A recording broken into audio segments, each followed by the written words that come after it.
ఇక్కడ పిల్ల కాంగ్రెస్ కి ఒక్కడి దగ్గర మళ్ళీ క్రికెట్ టీమ్ మెంబర్షిప్ లేకుండా పోద్దండి వాళ్ళు. ఇది వాళ్ళ పరిస్థితి. సరే ఇంకా నిన్నటితో అయిపోయినాయండి. ఇంకా వేళ నుంచి సర్లేండి, ఇప్పుడు ఆ క్రికెట్ టీంలు కూడా పోల్చబోకండి. ఎందుకంటే ఆ వైసీపీలో వచ్చింది 11 మంది, క్రికెట్ టీంలో ఉండేది కూడా 11 మంది. ఇప్పుడు ఆ క్రికెట్ టీంలు ఈ టీంలకు వాళ్ళు ఎందుకులే కానీ మనకి అయిపోయింది. ఇక ఏమంటే సెంట్రల్ లో ఎప్పటి నుంచి కూడా కాదు, మీరు అన్నట్టు వాజ్పేయి టైం నుంచి కూడా స్వర్ణ చతుర్భుజి అని అప్పుడు మొదలు పెట్టారు.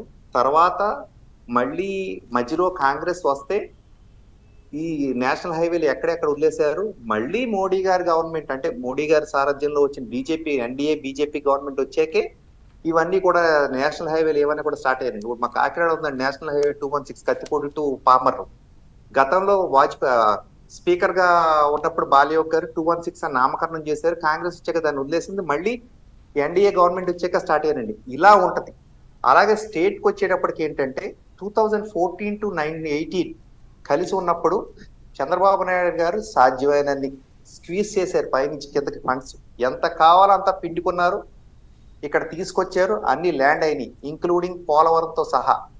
2019 వరకు 70% అయితే ఆ తర్వాత కొంత కూడా అడుగేసింది లేదు. అందుకే నేను ఇందాక ఓపెనింగ్ ప్రశ్నలోనే చాలా క్లియర్ కట్ గా అడిగాను, ఏమండి లోడ్ అయ్యింది అని అంటున్నప్పుడు బీజేపీ గవర్నమెంట్ ఎన్డీఏ ఉన్నప్పుడు 3.5 సంవత్సరాలు లోడ్ అయింది, 1.5 సంవత్సరం లోడ్ అవ్వాల. అందుకని మీరు 3.5 సంవత్సరాలు లోడ్ చేసిన స్టైల్లో ఇప్పుడు ఏపీకి చేస్తారా, లాస్ట్ 1.5 ఇయర్ చేసినట్టు చేస్తారా అని మీకు మీకు అర్థం కాల క్వశ్చన్.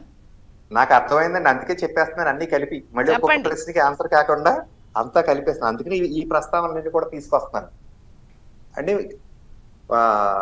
అమిత్ షా గారు దీనికి చెప్పారు, మేము వచ్చాక పోలవరం కడతామంటే ఎప్పుడో కాదు, with in the time frame 2 years లోనే దాన్ని కంప్లీట్ చేస్తాం. ఎందుకంటే 19 వరకు ఎంత దాకా అయిందో అక్కడ ఆగిపోయింది. ఈ గవర్నమెంట్ వచ్చాక జగన్మోహన్ రెడ్డి గారు ఎక్కడ ఏం మొదలు పెట్టలేదు.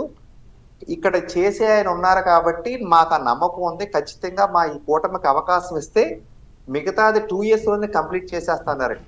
ఇచ్చి ఆయన అక్కడ మోడీ గారు ఉన్నారు, ఇక్కడ చేసి ఆయన చంద్రబాబు నాయుడు గారు ఉన్నారు, మధ్యలో బ్రిడ్జ్ కింద పవన్ కళ్యాణ్ గారు ఉన్నారు. ఒక అద్భుతమైన గవర్నమెంట్ వస్తుంది. ఖచ్చితంగా మంచి మంచి అన్ని కూడా వస్తాయని మనందరూ కూడా ఆశించాలి. ఎందుకంటే పోలవరం కానీ అలాగే క్యాపిటల్ కి ఏం ఫండ్స్ కావాలో అవన్నీ కూడా ఇస్తామని ముందుగానే బీజేపీ చెప్పేసింది. గవర్నమెంట్ లో రాకముందే ఆ సహకారం అందిస్తాం, ఇక్కడ స్టేట్ కి ఏం కావాల్సిందని. అక్కడ వరకు ఒక ఫేజ్ పక్కన పెడితే ఇప్పుడు నేను కూడా సెంట్రల్ లో మోడీ గారి ప్రభ వెలుగుతుంది. జాతీయ స్థాయిలో కూడా మంచి నేమ్ అండ్ ఫేమ్ వచ్చింది. ఇండియా ఇంకా అందరూ కూడా ప్రపంచం అంతా చూస్తుంది. అటువంటి సమయంలో నేషన్ అంతా కూడా బాగుంటారని ఆయన ఎజెండాతో ఆయన వెళ్తా ఉంటారు. కానీ సిటిజన్ ఆఫ్ ఏపీ గారు నాకు కూడా ఎలా ఉంటుందంటే అండి, మన ఆంధ్రప్రదేశ్కి రైల్వే శాఖ మంత్రి వస్తే బాగుండు, ఉక్కు గనులు లాంటివి వస్తే బాగుండు. రైల్వే శాఖ వస్తే ఇక్కడికున్న జోన్ అంటే అక్కడ ఇస్తామని మరొకసారి చెప్తున్నాను, ఇస్తానని 2019 ముందు నుంచి కూడా చెప్తున్నా. 19కి వచ్చేపాటికి కొంత పని ఈ కొత్త గవర్నమెంట్ స్టార్ట్ అయ్యాక ల్యాండ్ ఇచ్చి ల్యాండ్ మాకు రైల్వేస్ కి ట్రాన్స్ఫర్ చేయకుండా గాలిలో కట్టమని చెప్పారు. ఇవన్నీ సాధ్యమయ్యే పనులు కాదు. రామ్ కుమార్ గారు, మీరు కూడా చాలా జాగ్రత్తగా కొన్ని పాయింట్స్ మాట్లాడుతున్నారు.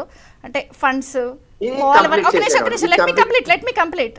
పోలవరం, ఫండ్స్, రైల్వే జోను, అసలు ఒక పాయింట్ మాట్లాడలేదు మీరు. నేను ఎందుకు ఆ పాయింట్ ఇప్పుడు అడుగుతున్నానంటే, కేంద్రంలో ఉన్న మోదీ ప్రభుత్వానికి సంబంధించి ఒక రకంగా ఈసారి ఖచ్చితంగా అవునన్నా కాదన్నా మీ ఫిగర్స్కి ఆంధ్రప్రదేశ్, బీహార్ ఈ 2 స్టేట్స్ మిమ్మల్ని ఏమడిగినా క్వశ్చన్స్ చేసి శాసించవచ్చు, అడగచ్చు. సరే శాసిస్తారని నేను అడగచ్చు.